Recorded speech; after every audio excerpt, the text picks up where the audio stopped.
du CFA. Absolument. Ils ont compris que ce n'est pas facile. Ouais. Ça, il faut le reconnaître. Hein. Sortir du CFA, ce n'est pas une opération facile. Et moi, si j'avais à même apporté ma pierre à l'édifice, je leur aurais dit, on réclame déjà nos dus, d'abord. Après, on réforme le CFA pour que ça nous soit bénéfique. Pourquoi? Parce qu'aujourd'hui, le vrai problème qu'on a, c'est quoi? C'est qu'on n'arrive pas à financer nos économies. C'est le seul problème qu'on a. Donc voilà pourquoi le CFA pose problème. Et quand vous entendez le gouverneur ou les gens de la BCEAO, ils vous disent, oui, qu'est-ce qu'on fait? On lutte contre l'inflation et on gère la stabilité. Donc, ils gèrent l'outil CFA. Et ça, c'est bien géré. C'est l'outil. Mais nous, notre problème, c'est le fonctionnement. C'est le mode d'emploi de la monnaie qui ne va pas. Donc, pour vous, il faut changer le mode d'emploi. Parce que la masse monétaire qui circule dans nos zones monétaires ne représente pas la richesse que nous créons. Nous créons tellement de richesses dans la zone CFA que tu ne vois pas dans la masse monétaire. Et la masse monétaire, elle a été bâillonnée, bombardée, serrée par la façon dont le CFA fonctionne. Donc, il faut changer le fonctionnement du CFA. Ouais. Ça, il faut le faire. Mais de ce point de vue, l'UEMOA continue, c'est très lent le processus pour vous. Pourquoi ça tarde? Mais ça tarde pour deux raisons. La première raison, c'est que c'est les enjeux sur le CFA. Le CFA, ce n'est pas seulement notre monnaie. Mais prenez le Maroc. Le Maroc, avant, sa monnaie n'était pas convertible. Le roi est venu investir dans toute la zone. Toute la zone CFA. Ils ont investi, donc ils ont de l'equity. Donc, qu'est-ce qu'ils font?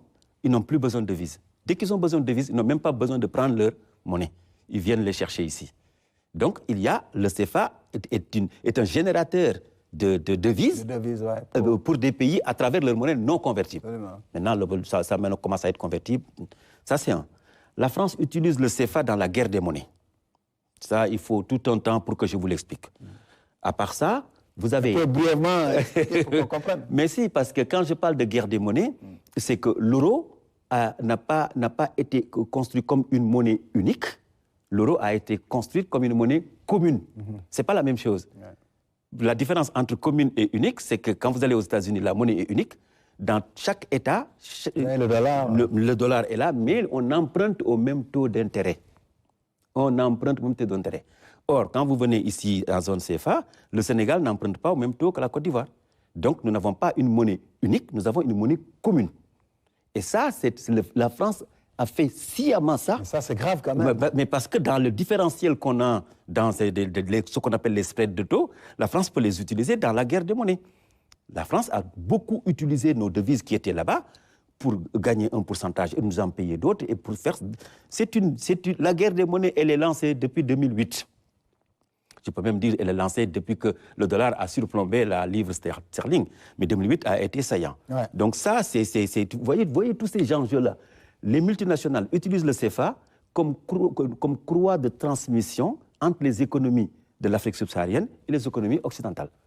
Donc, c'est-à-dire, en fait, c'est nous qui leur garantissons le fait que, quand ils ont de l'argent ici, des bénéfices, ils le rapatrient sans pour autant qu'il y ait risque de change. Vous voyez? Donc, vous voyez tous ces enjeux-là. Donc, le CFA, ce n'est pas seulement notre relation avec la France. Il y a tous ces gens-là qui sont dans le CFA. Si nous ne prenons pas l'intelligence de reculer et de comprendre qu'en plus de ça, donc la deuxième raison que je donne, nous ne maîtrisons pas notre système financier, c'est-à-dire que les banques ne nous appartiennent pas, les compagnies d'assurance ne nous appartiennent pas, parce qu'elles appartiennent à 83%.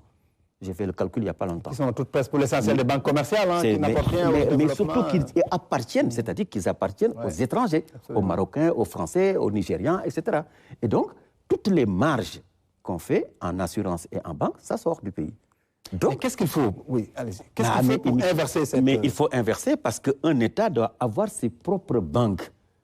La seule banque qui était ici une banque sénégalaise, qu'on appelle la Banque régionale des marchés, c'était la seule qui s'était exportée dans la sous-région. Une banque bien tenue par Alioune Camara, un excellent banquier, que tous les banquiers d'Afrique connaissent.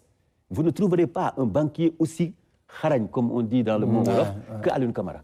Il a monté une banque, en 10 ans, il a remboursé à tous les investisseurs plus de 10 fois ce qu'ils avaient investi. Il est allé sortir en Côte d'Ivoire, il est allé sortir au Niger. Les Sénégalais ont gâté la banque. On a gâté la banque. Ça, c'est un problème. Non, mais il faut que les autorités m'entendent. La banque a été gâtée. Et j'ai la preuve tangible que la banque a été gâtée parce que j'ai participé à plusieurs assemblées générales de la banque en représentant des actionnaires. Vous voyez? Donc, il faut qu'on s'approprie nos banques et nos assurances. D'abord, maîtriser notre système financier pour maîtriser notre tissu économique. Parce que le tissu économique se lie dans le système financier. Absolument. Et ça, il faut que nos autorités en fassent extrêmement attention. Ouais. Et pour ça, vous préconisez la mise en place d'un service public monétaire. C'est quoi? Alors, c'est vraiment une question qui me tient à cœur. Parce que j'ai fait un article en 2017 pour expliquer ce problème de service public monétaire. Pourquoi? Parce que j'ai pris un peu de recul. Je me suis dit, mais en fait, quel est le problème du CFA? D'accord? Vous avez invité certainement ici beaucoup de Sénégalais, beaucoup d'experts qui ont parlé du CFA. Mais ils vous ont parlé du CFA sur le plan économique. Ils vous ont parlé du fait que on n'est pas compétitif.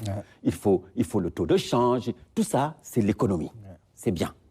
Mais aujourd'hui, je vais vous donner deux autres dimensions du CFA. Le CFA a une dimension d'assurance et une dimension financière.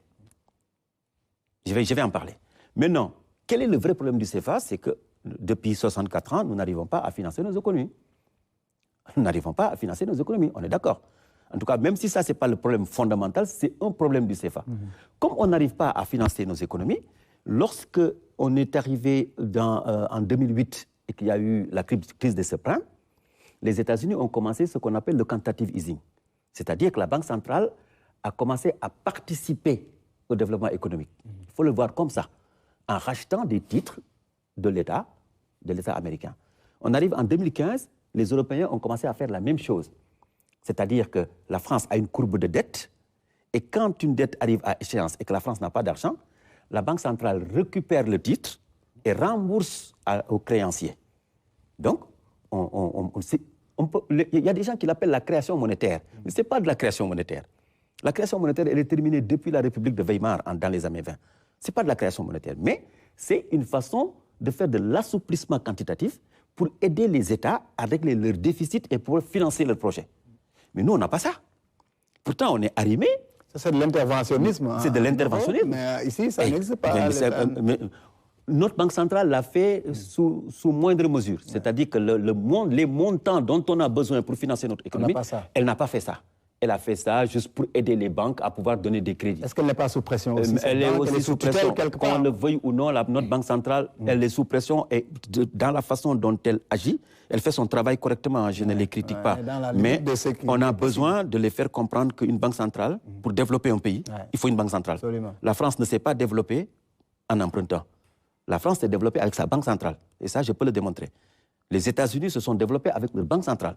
Et nous, les Africains, on nous met dans une prison monétaire et on nous dit, voilà, vous êtes des Africains. Vous n'avez pas le droit de vous développer avec votre banque centrale. Ça, ce n'est pas normal. Donc, vous voyez, globalement, tout le vrai problème que nous avons. C'est des problèmes que pose le projet de l'actuel gouvernement, on l'a dit, ce souverainisme. C'est ça, c'est souverainisme. Il faut tout repenser. Tout repenser. Et je reviens encore au service public monétaire maintenant pour terminer. Allez, vite, on va passer à la question de la protection sociale. Et donc, quand j'ai vu que la France faisait ça, moi j'ai dit, mais attendez, nous sommes arrimés à l'euro, on n'a pas ça, donc on va le créer nous-mêmes. J'ai dit, nous avons de grands projets à financer. Qu'on aurait dû financer depuis 64 ans, on ne l'a pas fait. On n'a pas bâti nos structures. On n'a pas assez d'écoles, on n'a pas assez d'hôpitaux, hein? On n'a pas financé les enfants pour qu'ils aillent faire le service militaire obligatoire. On n'a pas bâti nos structures. Et qu'est-ce qu'on fait? Je demande à ce qu'on crée une société de financement de l'Afrique subsaharienne. Société qui finance les grands projets de l'Afrique subsaharienne. Cette société va être intermédiaire entre la Banque centrale et les États. Parce que de tout le temps, quand on a financé les États pour qu'ils fassent des projets, une partie par ici, une partie par là-bas, on dit qu'on a volé, etc. Maintenant, on crée la société financière qui est l'intermédiaire. La Banque centrale ouvre des lignes de crédit et les États proposent maintenant leurs projets en disant nous voulons financer tel projet. La société de financement va lancer des obligations d'État qu'on appelle des CFA obligations. Et la Banque centrale les achète.